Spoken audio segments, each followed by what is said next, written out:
প্রধানমন্ত্রী তারেক রহমান বলেছেন, সব ধর্মের মানুষের অংশগ্রহণ নিশ্চিত করে মানবিক মূল্যবোধের ভিত্তিতে দেশ পুনর্গঠন করতে চায় সরকার। জনগণের সমর্থন নিয়ে বিএনপি দেশকে উন্নয়ন ও সমৃদ্ধির পথে এগিয়ে নেবে বলেও তিনি মন্তব্য করেন। সকালে বরিশালের গৌর নদীতে ফ্যামিলি কার্ড বিতরণ ও বৃক্ষরোপণ কর্মসূচিতে প্রধান অতিথির বক্তব্যে তিনি এইসব কথা বলেন। তারেক রহমান বলেন, আগামী 1 বছরের মধ্যে দেশের 41 লাখ পরিবারের কাছে ফ্যামিলি কার্ড পৌঁছে দেওয়া হবে। পর্যায়ক্রমে আগামী 5 বছরের মধ্যে দেশের সব মানুষের হাতে ফ্যামিলি কার্ড পৌঁছে দেওয়ার পরিকল্পনা রয়েছে।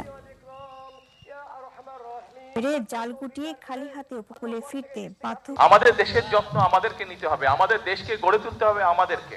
আমরা সবাই মিলে চেষ্টা করি, আমরা সবাই মিলে যদি সচেতন হই তাহলে আমরা আমাদের পরিবেশটা সুন্দর করতে পারবো। আমরা যদি আমাদের পরিবেশটা সুন্দর করতে পারি, আমাদের ভবিষ্যৎ বংশধররা একটা সুন্দর জায়গায় থাকতে পারবে।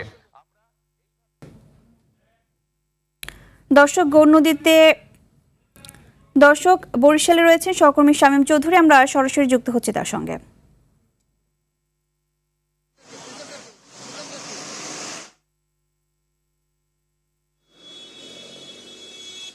আপনি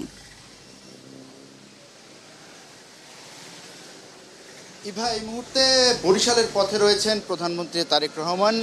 সেখানে সিটি কর্পোরেশন সংলগ্ন বৌদ্ধভূমি, সেখানে বৃক্ষরোপণ কর্মসূচিতে যোগ দেবেন প্রধানমন্ত্রী তারেক রহমান। সেখানে বৃক্ষরোপণ করবেন তিনি। পাশাপাশি বরিশালের সদরে যেখানে নেতাকর্মী রয়েছেন এবং সাধারণ মানুষ রয়েছেন তাদের উদ্দেশ্যে বক্তব্য রাখবেন প্রধানমন্ত্রী তারেক রহমান। এই মুহূর্তে প্রধানমন্ত্রী তারেক রহমান গৌর নদী থেকে বরিশালের পথে রয়েছে। আমি যদি আপনাকে একটু দেখাই যে পথের দুপাশে এখানে কিন্তু সাধারণ মানুষ, নেতাকর্মী সহ সবাই অপেক্ষা করছে প্রধানমন্ত্রী তারেক রহমানকে এক নজর দেখার জন্য, এবং তাকে তিনি যে হাত নাড়িয়ে গাড়ির ভেতর থেকে শুভেচ্ছা জানান, সেই শুভেচ্ছা, সেই অভ্যর্থনা জানানোর জন্য, এখানে সেই অভ্যর্থনা গ্রহণ করার জন্য এখানকার যারা জনগণ রয়েছেন তারা এখানে সারিবদ্ধভাবে দাঁড়িয়ে রয়েছেন। এবং আপনারা দেখতে পাচ্ছেন যে তাদের হাতে শোভা পাচ্ছে বাংলাদেশের জাতীয় পতাকা, পাশাপাশি বিএনপির যে দলীয় পতাকা, সেই দলীয় পতাকাও তাদের হাতে শোভা পাচ্ছে। আমরা অনেক বৃদ্ধ মানুষকে এখানে দেখছি, তারা ধানের শীষ নিয়ে, অর্থাৎ বিএনপির যে নির্বাচনী প্রতীক, সেই প্রতীক নিয়ে এখানে প্রধানমন্ত্রী তারেক রহমানের আসার জন্য অপেক্ষা করছে।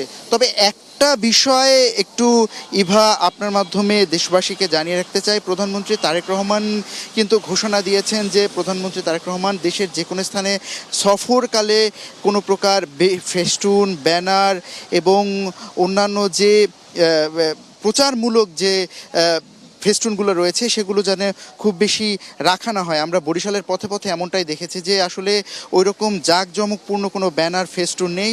খুব সাদামাটাভাবেই এখানকার সাধারণ মানুষ যারা, তারা প্রধানমন্ত্রীকে অভিবাদন জানার জন্য এবং তার অভিবাদন গ্রহণ করার জন্য এখানে রাস্তার দুই পারে অপেক্ষা করছেন এবং খুবই সারিবদ্ধভাবে অপেক্ষা করছেন।